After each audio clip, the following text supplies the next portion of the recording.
قل آذکرین حرم ام الانثیین اما اشتملت علیہ ارحام الانثیین، سوال کیجئے کہ اللہ نے دونوں نروں کو حرام کیا ہے یا دونوں مادہ کو، یا ہر اس بچے کو جو دونوں نسلوں کی مادہ کے پیٹ میں موجود ہو۔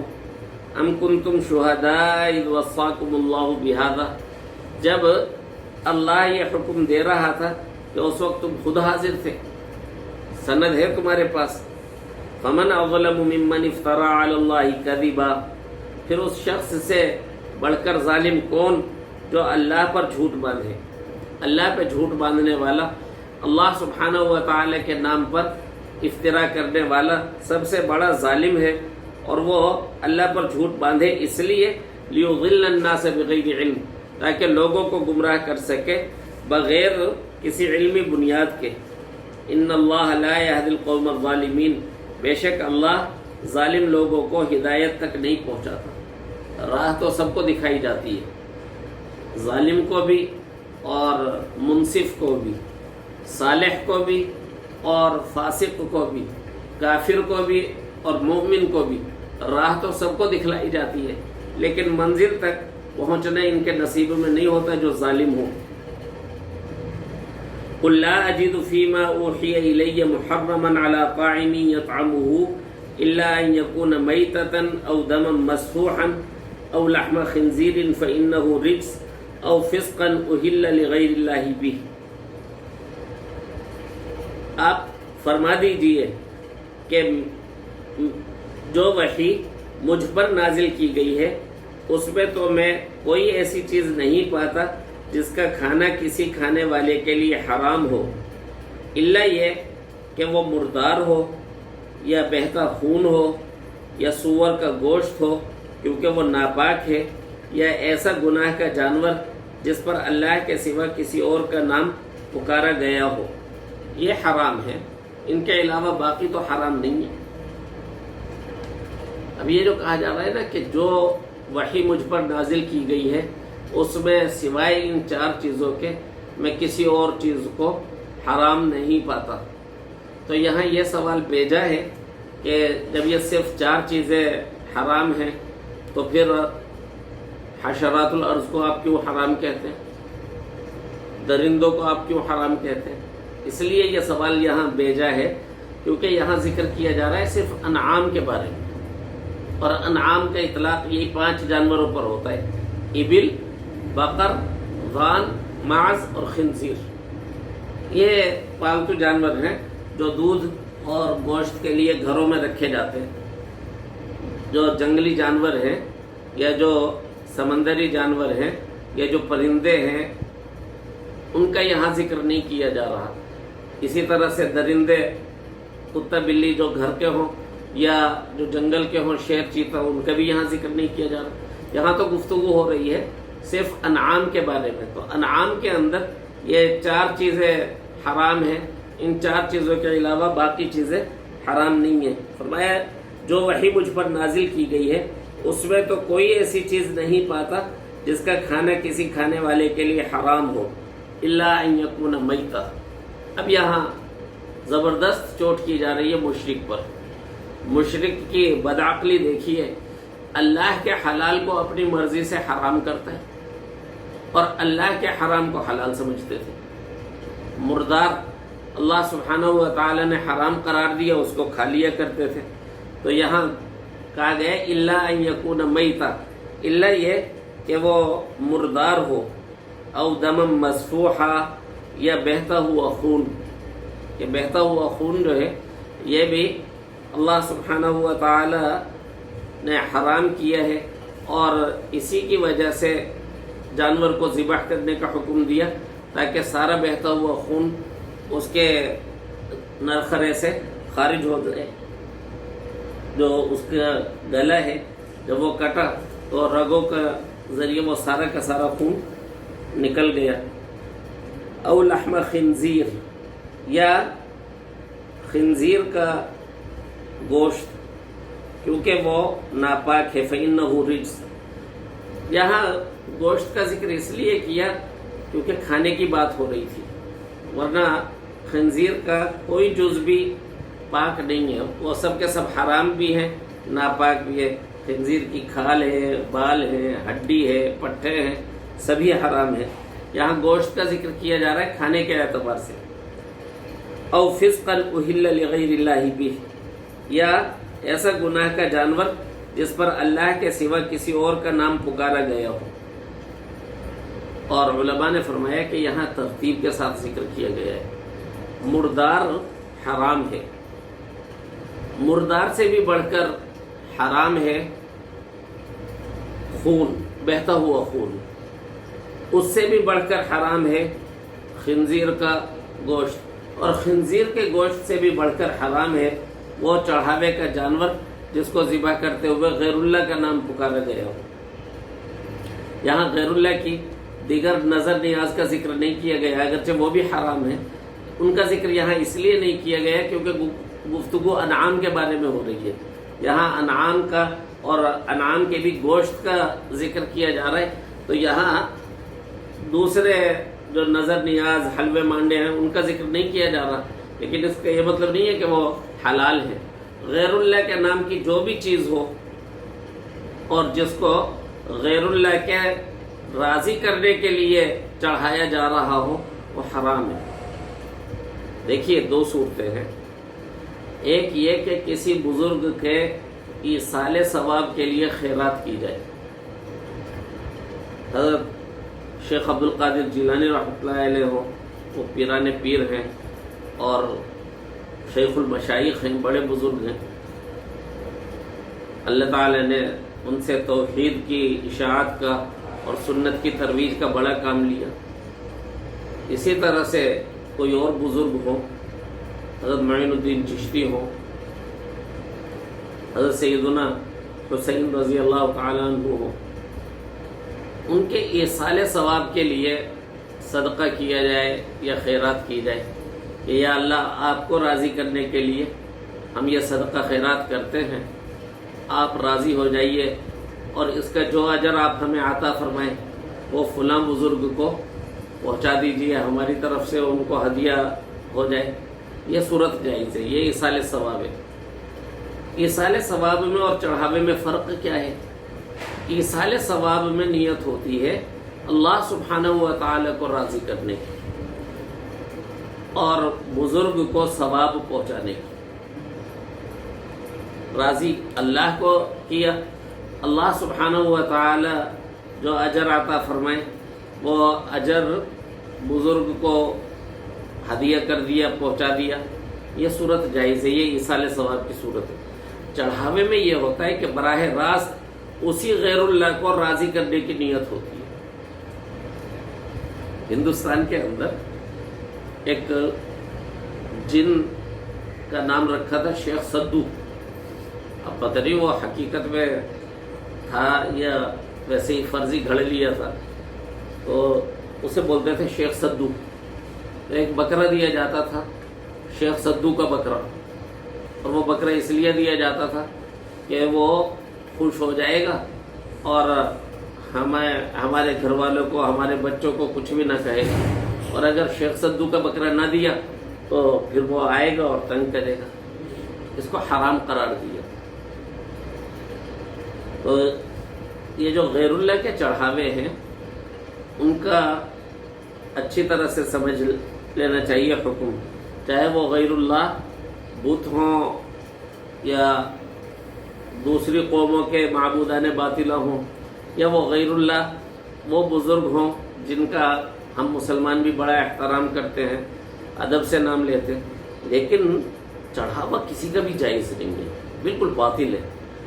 یہاں ان چڑھاووں میں سے ذکر کیا جا رہا ہے صرف گوشت کا، بحث اسی کی چل رہی ہے، گفتگو اسی کے بارے میں ہو رہی ہے، لیکن اس کا یہ مطلب نہیں ہے کہ دوسرے چڑھاوے جن پر غیر اللہ کا نام لیا گیا ہو وہ حلال ہیں، نہیں، وہ بھی حرام ہی ہے۔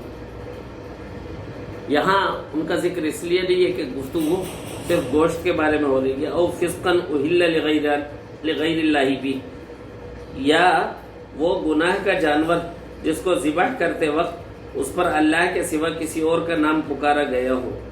فمن اذکر غیر باغ ولا عاد فإن ربک غفور رحیم، ہاں اگر کوئی شخص مجبور ہو جائے اس حال میں کہ نہ طالب ہو اور نہ حد سے تجاوز کرنے والا ہو تو بے شک آپ کا رب غفور الرحیم ہے۔ ایسی صورت آ گئی کہ جان بچانے کے لیے سوائے مردار کے کچھ اور میسر ہی نہیں ہے، یا جان بچانے کے لیے سوائے خنزیر کے گوشت کے اور کچھ میسر ہی نہیں ہے، یا جان بچانے کے لیے سوائے بتوں کے چڑھاوے کے اور کوئی چیز میسر ہی نہیں ہے۔ اب یہ مجبور ہے، اگر نہ کھائے گا تو مر جائے گا، تو یہ کھا رہا ہے لیکن کھاتے ہوئے یہ اس کے ذائقے کا طالب نہیں ہے بلکہ کراہت کے ساتھ کھا رہا ہے، اور صرف اتنا ہی کھا رہا ہے کہ جان بچ جائے، اس سے زیادہ نہیں کھا رہا، تو اس کی اجازت دے دی گئی۔ فرمایا کہ جو مجبور ہے وہ مستثنی ہے، اللہ تعالیٰ بخشنے والے ہیں، بڑے مہربان ہیں، اس کو بخش دیں گے۔ پھر آگے ذکر کیا کہ یہودیوں پر کچھ دوسری چیزیں بھی مزید حرام کی گئی تھی ان کی سرکشی کی وجہ سے، کیونکہ وہ سرکش تھے تو اللہ سبحانہ و تعالی نے ان کی سرکشی کی وجہ سے ان کے لیے احکام کچھ سخت بھی رکھے تھے۔ حضرت یعقوب علیہ السلام نے اپنے اوپر اونٹ کو حرام کیا تھا تو وہ اونٹ کی حرمت بھی ان میں باقی رکھی گئی تھی، اور اس کے علاوہ چر بھی ان پر حرام کی گئی تھی۔ فرمایا وَعَلَى الَّذِينَ هَادُوا حَرَّمْنَا كُلَّ ذِي ظُفُرٍ۔ اچھا، قرآن جب بطور نسل کے مخاطب کرتا ہے تو اس وقت ان کے لیے لفظ بولتا ہے بنی اسرائیل۔ جب ان کا ذکر کیا جا رہا ہوتا ہے بطور ایک نسل کے، اور جب ان کا ذکر کیا جا رہا ہوتا ہے بغیر الگ شریعت کے، تو پھر وہاں علی الذین ہادو کے لفظ سے خطاب کیا جاتا ہے کہ جنہوں نے یہودی شریعت کو اپنایا تھا ان پر ہم نے حرام کیا تھا ہر ناخن والے جانور کو۔ وَمِنَ الْبَقَرِ وَالْغَنَمِ حَرَّمْنَا عَلَيْهِمْ شُحُومَهُمَا إِلَّا مَا حَمَلَتْ ظُهُورُهُمَا أَوِ الْحَوَايَا أَوْ مَا اخْتَلَطَ بِعَظْمٍ، اور بقر اور بھیڑ بکریوں کے اجزاء میں سے ہم نے ان پر حرام کی تھی چربیاں، لیکن 3 قسم کی چربیاں مستثنی تھیں۔ ایک چربی وہ جو پشت پر آ جاتی ہے، اور دوسری چربی وہ جو آنتوں کے ارد گرد لپٹی ہوئی ہوتی ہے، اور تیسری چربی وہ جو کسی ہڈی کے ساتھ ملی ہوئی ہو۔ تو یہ چربی حرام نہ تھی، اس کی اجازت تھی۔ ذَلِكَ جَزَيْنَاهُمْ بِبَغْيِهِمْ، یہ سوال کا جواب ہے۔ سوال یہ ہے کہ یہودیوں کے لیے یہ چیزیں کیوں حرام کی گئی تھی؟ تو فرمایا کہ یہ ہم نے ان کو ان کی سرکشی کی سزا دی تھی، سرکش تھے لہٰذا ان کے لیے احکام سخت رکھے گئے تھے۔ یہ قدرتی سی بات ہے کہ ایک شخص وہ ہے کہ جو مہذب ماحول میں پلا بڑھا ہے اور اس کی طبیعت میں سرکشی نہیں ہے، اس کو ایک مرتبہ تنبیہ کر دینا بھی کافی ہو جاتا ہے، اس کو صرف شرمندہ کر دینا یا گھور کر دیکھنا بھی کافی ہو جاتا ہے۔ ایک وہ ہے کہ جو غلامانہ ذہنیت کے ساتھ غلامانہ ماحول میں پلا بڑھا ہے اور اس کی طبیعت میں ضد اور سرکشی بہت ہے۔ لطیفہ مشہور ہے کہ ایک شخص پکڑا گیا اور پکڑنے کے بعد اس کو سزا دی گئی، کچھ پٹائی کی گئی، پھر اس کا منہ کالا کیا گیا، گدھے پر بٹھایا گیا اور گھر بھیج دیا گیا اس کو ذلت کے ساتھ۔ تو کسی نے کہا تمہاری اچھی خاصی بےعزت، کیا ہوا؟ 2-4 تھپڑ مارے، اس سے میرا کیا بگڑ گیا؟ میں تو دن بھر مزدوری کرتا ہوں۔